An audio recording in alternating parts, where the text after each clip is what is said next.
Voilà, on continue ce direct ici au CES de Las Vegas. C'est 24 heures de direct, Benjamin. Et on accueille Stéphane Cotte. Stéphane Cotte, bonjour. Vous êtes vice-président de Samsung Consumer Electronics. Et avec vous, on va parler du gros sujet de Samsung cette année. C'est l'intelligence artificielle, l'Internet des objets. Il y a eu énormément d'annonces autour de ça chez Samsung, dans les télés, dans les frigos, dans la voiture. Alors déjà, moi, la réflexion que je me fais par rapport à l'intelligence artificielle, c'est ma grand-mère qui avait du mal à programmer son magnétoscope. Comment est-ce qu'on fait aujourd'hui pour faire comprendre aux gens que c'est pas si compliqué que ça? Alors tout d'abord, bonjour messieurs, bonjour ravi d'être avec vous aujourd'hui et bravo pour votre superbe initiative. Un marathon, c'est quelque chose de magnifique, bravo. Merci pour votre soutien aussi. Stéphane. Eh bien écoute, ça nous fait plaisir, ça nous fait plaisir. Alors là reste une bonne question, peut-être un petit peu d'historique ou un petit peu de contexte. L'Internet des objets, c'est quelque chose dans lequel on croit déjà depuis quelques années. Hein. Il y a 3 ans, à l'IFA, on faisait une grosse annonce en expliquant que d'ici 2020, on s'engageait à démocratiser finalement cette technologie. L'objectif pour Samsung, c'est de simplifier, de mettre la technologie au service de nos clients pour leur simplifier la vie. Et quand on se parle d'IoT, on a une stratégie sur 3 piliers. Le premier pilier, pour se parler de simplicité, d'abord, c'est l'ouverture. C'est Internet of Things. Internet des objets, oui, c'est vrai. C'est l'Internet des objets, c'est le Smart Home. Chez nous, ça va s'appeler Smart Things. C'est des objets connectés au sens large, on va dire. Voilà, c'est des objets connectés qui vous permettent d'apprendre, de mieux vous comprendre, de vous aider et d'automatiser un certain nombre de fonctionnalités ou d'usages au quotidien. Vous savez, comme on est sur Watch, on essaie de vulgariser la tech. Donc on va vous embêter un petit peu, Stéphane. Avec plaisir. Et alors donc dans cette IoT, votre président, H.S. Kim, le président de la division Samsung Consumer Electronics, disait que ça devait être aussi simple que de basculer un interrupteur. Alors ça, avant que ça soit simple déjà, pour nous, la simplicité, ça passe déjà par l'ouverture. Donc on a développé une plateforme qu'on appelle Open Platform Foundation qui permet à n'importe qui, que ce soit des concurrents directs ou indirects, de nous rejoindre parce qu'on pense que cette Internet des objets, pour qu'elle soit justement simple, et il faut qu'elle repose sur une plateforme ouverte de manière à ce que n'importe quel produit qui adhère à cette plateforme puisse fonctionner. Il est difficile d'expliquer à votre grand-mère effectivement que son Internet of Things ou sa maison connectée, elle fonctionne avec certains produits et pas avec d'autres. Donc nous aujourd'hui on est confiants parce qu'on est d'abord un industriel qui vend donc quand même quelques millions de produits par an, donc on a un parc assez conséquent, mais on veut enrichir finalement cette expérience avec une ouverture et cette plateforme qu'on a créée il y a 2 ans et maintenant qui accueille pas moins de 400 intervenants et des intervenants importants dans différentes industries, l'industrie de l'électronique mais l'industrie du bâtiment aussi, l'industrie de l'automobile, puisqu'on pense que cette expérience, elle doit être proposée à nos clients, quel que soit le produit, quel que soit son univers, de manière à ce que cette expérience soit homogène, consistante sur l'intégralité de nos produits. Alors j'ai une question sur ce sujet, parce que effectivement c'est un sujet clé. Est-ce que vous pensez plausible, vraisemblable qu'un jour, toutes les marques de la high-tech puissent utiliser un standard commun? Et vous voyez à qui je veux penser, je parle à un vice-président de Samsung. Il y a des marques dont on se dit qu'elles ne rejoindront jamais un mouvement qui est initié par vous. Or c'est dommage pour nous les consommateurs. Je vais compléter un petit peu la question de Benjamin, c'est que sur le CES cette année, il y a énormément d'acteurs qui ont envie de faire comme vous, c'est-à-dire de dire on va agréger un petit peu tous les acteurs sous notre box perso, etc. Je pense notamment à Leroy Merlin avec son système Enki, qui a déjà pas mal plusieurs dizaines de marques partenaires. Je pense il y en a beaucoup comme ça. Qui va gagner ou est-ce que tout le monde ne pourrait pas un jour se dire bon allez finalement on vend la même chose, ok chacun peut vendre peut-être sa box mais faisons en sorte que tout le monde puisse travailler avec tout le monde sans devoir trouver des passerelles, des petits hacks pour faire fonctionner tout ça ensemble. C'est une excellente question. Nous, on y croit fortement et on pense même que c'est la condition sine qua non pour que ça fonctionne. On aura forcément un certain nombre de fabricants qui ne nous rejoindront pas. Bon, tant mieux pour eux, tant pis pour eux, l'avenir nous le dira. Mais cette question, finalement, elle est pas nouvelle. On l'avait déjà dans le monde de la télé.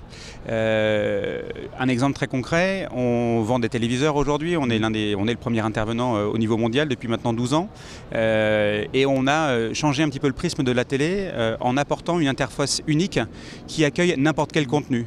Hier, quand vous vouliez accéder à du contenu sur votre téléviseur, vous aviez la box pour accéder à certains contenus, la TNT, et on a réussi, depuis maintenant 2 ans, à avoir une plateforme unique où on accepte et on propose à n'importe quel fournisseur de contenu de nous rejoindre sur une seule et même plateforme. Donc aujourd'hui, si vous achetez un téléviseur Samsung, vous pouvez accéder au contenu d'Orange, accéder au contenu de Canal, Sandbox, accéder au contenu d'Amazon, bref, à un ensemble d'intervenants à la fois mondiaux mais aussi locaux, de manière à permettre aux consommateurs d'accéder à une expérience unique qu'il va pouvoir contrôler avec une seule et même télécommande. Donc moi j'ai envie de vous dire, il y a quelques années, cette réalisation, elle semblait impossible. Tout le monde était focalisé sur cette notion de télécommande. Celui qui a la télécommande, c'est celui qui a le contrôle.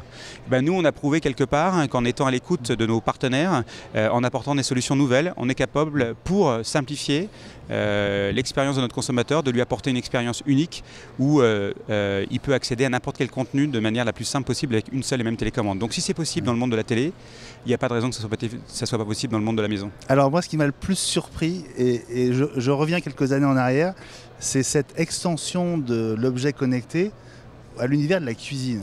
Parce que j'avoue que personnellement, je ne croyais pas que le frigo pouvait devenir une sorte de hub numérique à la maison.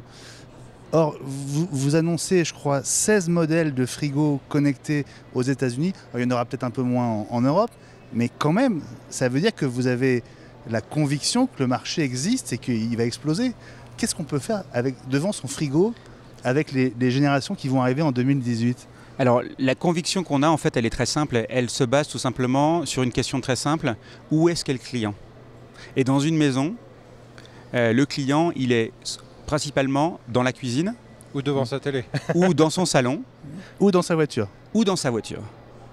Et donc c'est sur cette base assez logique et très simple que nous on est persuadés qu'effectivement dans l'Internet of Things, dans la notion de cette connectivité, il y a 3 hubs qui vont exister, la cuisine, le salon, la voiture, et le lien de ces 3 hubs, ça sera évidemment le produit personnel que tout le monde a aujourd'hui, le smartphone. Donc une fois qu'on s'est dit ça, effectivement, il faut se poser une deuxième question, c'est quel est le produit qui peut à lui seul effectivement permettre cette connectivité et l'arrivée du smart home, de smart things, de l'internet des objets dans la cuisine. Et pour nous, le produit qui nous paraissait le plus évident, c'était le réfrigérateur. Le réfrigérateur, pourquoi ? D'abord parce que c'est le seul produit qui est branché au courant électrique 24 heures sur 24. Ça paraît bête, mais c'est juste essentiel. Ensuite, parce que le réfrigérateur, c'est le seul produit qui a une surface suffisante pour qu'on puisse intégrer un écran. Parce que si on veut connecter un produit avec d'autres produits, il faut à un moment donné aussi avoir accès à de l'information. Et le mobile, c'est très bien, mais un écran un peu plus grand, c'est toujours un peu plus simple dès qu'on veut avoir accès à une expérience un peu plus enrichie. C'est toutes ces questions très simples qui nous ont emmenés dans cette direction. Et la conviction aujourd'hui, c'est qu'effectivement, la cuisine sera un hub important dans l'ère de la maison connectée. Et aujourd'hui, ce produit-là, qui est présenté au CES, on commercialise déjà la version d'avant depuis maintenant 1 an. Et quand on écoute le retour client qu'on a sur ce produit, il est excellent. Qu'est-ce qu'on peut faire avec son frigo ? On peut faire plein de choses. Quand on n'a pas de frigo connecté de ce type-là, on se demande à quoi ça sert ? Alors, on peut faire plein de choses. Nous, en tout cas, on a essayé de segmenter cette expérience en 3 expériences importantes. La première, c'était ce qu'on appelle l'entertainment, le loisir. Donc, c'est l'accès finalement à n'importe quel contenu audio et vidéo directement sur son réfrigérateur. Le deuxième, c'était aider ou simplifier la vie de nos clients dans la gestion de leurs aliments. Il y a beaucoup de gâchis aujourd'hui sur les aliments, donc comment est-ce qu'on peut les aider à mieux utiliser leurs produits du quotidien pour des recettes de cuisine, pour mieux gérer les dates de péremption. Et ensuite, le troisième levier, c'était le partage de l'information, de ses emails, de son calendrier. C'était apporter des solutions de post-it quelque part digitaux. Et en fait, ces 3 piliers-là sont bien les 3 bons piliers, mais dans l'ordre inverse. Qu'est-ce qui marche le plus ? Le retour aujourd'hui qu'on a de nos clients, c'est que ce qu'ils attendent effectivement dans un premier temps, quand ils ont un frigo connecté, c'est de pouvoir partager de l'information. Aujourd'hui, on a tous des vies un petit peu soutenues et finalement, on a envie, quand on est à l'extérieur, de partager de manière la plus simple possible nos expériences, nos vies au quotidien avec notre famille. Et sur ce réfrigérateur, justement, on peut tout simplement envoyer de l'information, envoyer de la photo de n'importe quel endroit du monde directement sur son réfrigérateur. Aujourd'hui, je suis au CES et ça ne m'empêche pas d'envoyer des petites photos à ma petite famille pour leur dire ce que je fais et où est-ce que j'en suis et qu'est-ce qui se passe au quotidien.